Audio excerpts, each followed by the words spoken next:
जोर धरिलाणी मागणा योजना राजनीति सुप्रीम कोर्ट रे मामलार सुनानी चलीथिबा बेले बीजेपी और आम आदमी पार्टी मध्यरे चलीछि बड़ कसाकसी। केउ योजना जन कल्याणकारी आ केउ योजना मागणा राबिड़ी ताहा एबे अनुध्यान करिबार समय आसीछि। 17 तारिख रे सुप्रीम कोर्ट रे हेबो मामलार परवर्ती सुनानी। तेबे ता पूर्वरु आप और बीजेपी मध्यरे केमिति चलीछि कथा कटाकटी आसंतु देखिबा। रेवड़ी कल्चर वालों को लगता है कि जनता जनार्दन को मुफ्त की रेवड़ी बांटकर उन्हें खरीद लेंगे। हमें मिलकर उनकी सोच को हराना है। रेवड़ी कल्चर को देश की राजनीति से हटाना है। प्रफुल्ल सारदा जी ने पूछा कि भाई आपकी सरकार ने कितने लोगों का लोन माफ किया है, तो भारत की सरकार ने बताया, नरेंद्र मोदी जी की सरकार ने बताया, आप फिगर सुनेंगे चौंक जाएंगे, 11 लाख करोड़ रुपए का लोन माफ किया है। 11 लाख करोड़ रुपए का लोन माफ किया है। देश को तबाह कर दिया, दिवालिया कर दिया है, बैंकों को खाली कर दिया। तो अपने पूंजीपति मित्र अडानी जैसे मित्रों को आप रेवड़ी बांट रहे हैं प्रधानमंत्री जी। पूरा देश आपको देख रहा है। मागणा योजना को नहीं कली मागणा योजना विरोध में आगत जनस्वार्थ मामलार शुणाणी सुप्रीमकोर्ट रे चली। ए सब योजना देशर अर्थनीति को दुर्बल कर मामला को गुरुत्वर सह नहीं सर्वोच्च कोर्ट। हेले एहारी भितर भी रही राजनीति।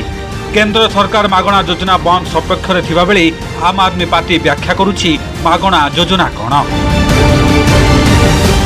पिछले 70-75 साल से सरकारी अस्पतालों में गरीबों को फ्री दवाइयाँ मिलती हैं, फ्री राशन हर महीने भेजा जाता है। अचानक ऐसा क्या हो गया कि इन सारी चीज़ों को बंद करने की, इन सारी चीज़ों को वापस लेने की, इन सारी चीज़ों के खिलाफ इतना ज़बरदस्त विरोध क्यों पैदा हो गया? केंद्र सरकार की आर्थिक हालत ठीक तो है। अग्निवीर योजना जब लेके आए तो कहा गया कि अग्निवीर योजना लाने की ज़रूरत इसलिए पड़ी क्योंकि सैनिकों का जो पेंशन का खर्चा है, सैनिकों का जो पेंशन का बिल है, वो इतना ज़्यादा बढ़ गया है कि केंद्र सरकार उसको बर्दाश्त नहीं कर पा रही। आज़ादी के बाद से आज तक पहली बार ऐसा हुआ है कि कोई केंद्र सरकार ये कह रही है कि हमारे से सैनिकों की पेंशन का बिल बर्दाश्त नहीं कर किया जा रहा। 8वां वेतन आयोग, केंद्र सरकार ने कहा है कि अब हम 8वां वेतन आयोग नहीं बनाएंगे। 8वां वेतन आयोग क्यों नहीं, हर 10-10 साल में बनता है। 8वां वेतन आयोग क्यों नहीं बनाएंगे? कह रहे हैं कि हमारे पास पैसा नहीं है, पैसे की कमी है। जितना टैक्स इकट्ठा करती है देश भर से, उसमें से एक हिस्सा राज्यों को देती है। अभी तक ये था कि 42% उस टैक्स का हिस्सा राज्यों को देना होता था। पिछले कुछ वर्षों में ये भी घटा के 29-30% कर दिया गया है। आज़ादी के बाद से आज तक 75 साल मना रहे हैं हम आज़ादी के। पहली बार एक गरीब आदमी की गेहूं और चावल के ऊपर टैक्स लगाया गया, खाने पीने की चीज़ों पे टैक्स लगाया गया है।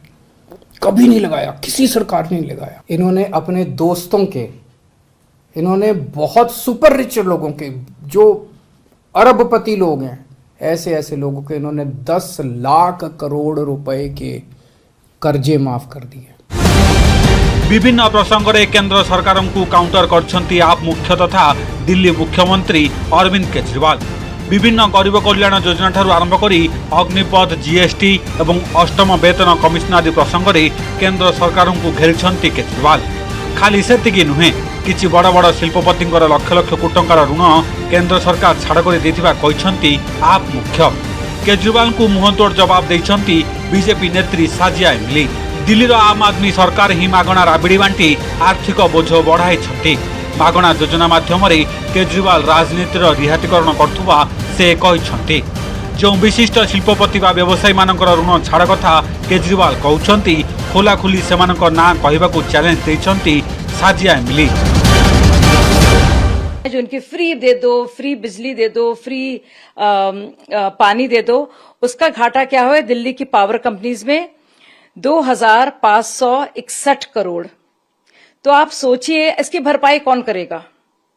इसकी भरपाई दिल्ली का ही टैक्स पेयर करेगा, हम और आप ही करेंगे। और सेंट्रल गवर्नमेंट भी करेगी तो वो भी कहां से पैसे लाएगी? वो हम आप ही करेंगे। तो हमारा ही पैसा लूटकर, हमें ही बेवकूफ बनाकर, गरीब लोगों को इस तरह के रेवड़ियां बांटकर और प्रलोभन देकर इस तरह की राजनीति कर रहे हैं। तो हम क्या उनकी राजनीति को सब्सिडाइज करने के लिए आए हैं? गुड गवर्नेंस कहां है? जनकल्याणकारी योजना देशर विकासमूलक योजना सह फेंटी हो जाइछि मागणा योजना। राजनैतिक दलगुड़िक केवल भोट हातेबाकू ही भोटर को लांच देला भली योजना करथुवा कहिसंती राजनीति विशेषज्ञ। सेपटे दिल्ली सरकार विभिन्न योजना व प्रतिश्रुति को मागणा राबिड़ी सह तुलना करछंती बीजेपी नेता मनोज तिवारी। अरविंद केजरीवाल जी क्या कर रहे हैं? नारा था पानी माफ बिजली हाफ। ये दिल्ली के हर घर गली में देखा गया कि हमें जिताओ, हम पानी का पैसा माफ कर देंगे और बिजली का पैसा हाफ कर देंगे। मैं विनम्रता से पूछना चाहता हूं, क्या दिल्ली में सबका बिजली हाफ हुआ? क्या सबका पानी माफ हुआ? ये रेवड़ी कही जाती है, रेवड़ी बांटना। हम जो बोल रहे हैं वो कर नहीं रहे हैं। हमने कह दिया हम 2020 में जमुना जी में आपके साथ डुबकी लगाएंगे। मैं अरविंद केजरीवाल हूं। क्या जमुना जी में 5 साल क्या 7.5 साल बाद भी डुबकी लगाना तो छोड़, उस पानी को एक बार लेकर के मुंह में डाल सकते हैं आप? फ्री बीज को नहीं सारा देश में सृष्टि होइछि वितर्क। प्रकृत में मागणा योजना कौन, जनकल्याणकारी योजना कौन, निर्वाचन आचरण विधि लागू बेले राजनैतिक दलगुड़िक कि प्रतिश्रुति दे पारिबे, कौन दे पारिबेनी, ताहा निश्चित रूपे अनुध्यानर विषय। तेबे बीजेपी नेता मनोज तिवारी केजरीवाल सरकार राबिड़ी सरकार संज्ञा बताइथिबा बेले आप नेता संजय सिंह फ्री बीज संज्ञा नहीं केंद्र को करछंती टार्गेट। सेही भली वरिष्ठ आईनजीवी तथा कांग्रेस नेता केटीएस तुलसी मध्य केंद्र सरकार अग्निपथ योजना ठारू आरंभ करी खाद्यशस्य उपरे टैक्स लगाइबा एवं स्कूल और हॉस्पिटल रे फी लागू करने को नापसंद करछंती। फ्रीबीज को लेकर तुम सवाल उठा रहे हो। क्या इस देश के गरीब आदमी के बच्चे को अच्छी शिक्षा पाने का हक नहीं है? क्या गरीब आदमी को अच्छा इलाज पाने का हक नहीं है? क्या बुजुर्गों को तीर्थ यात्रा करने का हक नहीं है? क्या बिजली पानी निःशुल्क लोगों को मिले, इसका हक नहीं है? आपके चंद पूंजीपति मित्रों को लाखों करोड़ रुपए मिल जाए, लेकिन गरीब आदमी को 100 रुपए का भी फायदा ना होने पाए, ये कौन सी मानसिकता है? The central scheme Agnipath is only to save money which is paid on pension, but they don't realize pension is given also to the poorest of jawans who retire in the middle of their career. In 75 years of independent India, food grains were never taxed. They were never taxed because they were essential for survival. And now he says that schools, hospitals, nothing should be free. Where will the poor go? This is complete disaster. मागणा योजना एवं जनकल्याणकारी और विकासमूलक योजना मध्य निर्दिष्ट फरक बाहर करिवार अछि। से सबको नियंत्रण न कले देशर अर्थनीति जे भविष्य में बर्बाद हो सेथिरे संदेह नहीं। सुप्रीमकोर्ट रे मामलार परवर्ती शुणाणी आसंता 17 तारिख रे हेबो। तेबे आवेदनकारी वकिल अश्विनी उपाध्याय बीजेपी रु होइतिबा कारणरू प्रसंग को नहीं राजनैतिक टणाउटरा सृष्टि होइछे। Bureau report news 18 Odia.